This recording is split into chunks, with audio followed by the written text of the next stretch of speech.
বিপদে কণ্ঠাসা হলে আপনি এই দোয়া পড়ুন, সারা জীবন সুখী হয়ে থাকবেন, শত্রুর ওপর বিজয়ী হবেন।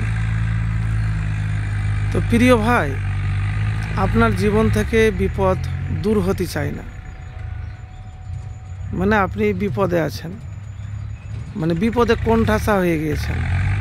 একের পর এক বিপদ আসছে, আর্থিক বিপদ, পাড়া প্রতিবেশীর বিপদ, সব বিপদ মনে হয় আপনার জীবনেই। তা আমি এতটুকুন আপনাকে বলবো, বা হতাশ বা নিরাশ হবেন না। যদি বিপদে আপনি পড়েন, একটি দোয়ার কথা বলবো, যে দোয়া আমার কোনো বানানো দোয়ার কথা আপনাকে বলবো না, যে আপনি হয়তো মনে মনে ভাববেন। এবার আপনার দোয়া যদি কবুল হয় তাহলে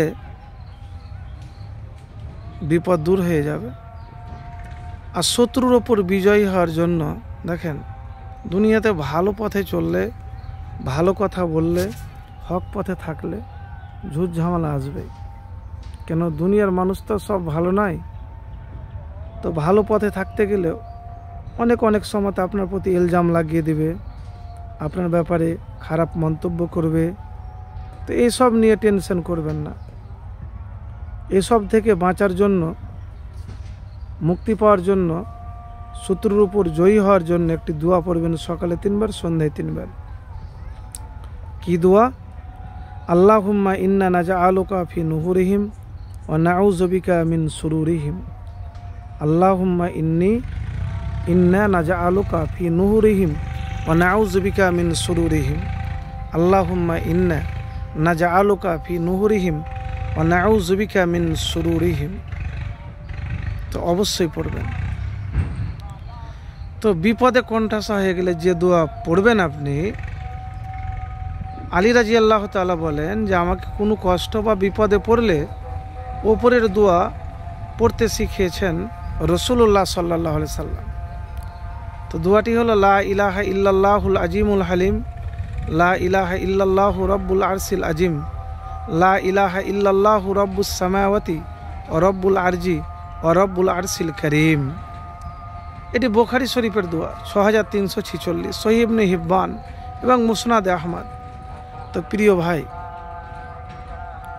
এই দোয়াটি পড়বেন, লা ইলাহা ইল্লাল্লাহুল আজিমুল হালিম, লা ইলাহা ইল্লাল্লাহু রাব্বুল আরশিল আজিম, লা ইলাহা ইল্লাল্লাহু রাব্বুস সামাওয়াতি ওয়া রাব্বুল আরজি ওয়া রাব্বুল আরশিল কারীম।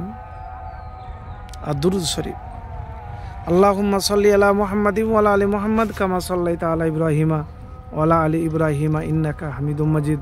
আল্লাহুম্মা বারিক আলা মুহাম্মাদিন ওয়া আলা আলি মুহাম্মাদ কামা বারাকতা আলা ইব্রাহিমা ওয়া আলা আলি ইব্রাহিমা ইন্নাকা হামিদুম মাজিদ। তো দুরূদ শরীফ বেশি পড়বেন। প্রিয় ভাই, দোয়া যদি আপনার কবুল হয়, আপনি মুত্তাকি হতে পারেন, আপনার ইনকাম, আপনার রোজগার সব বৈধ লাগবে, তাহলে দোয়া কবুল হবে। নচেত কিন্তু দোয়া কবুল হবে না। আল্লাহওয়ালা মুত্তাকি হতে হবে। তো একবার আমল করে দেখুন, ইনশাআল্লাহ ফলাফল পাবেন।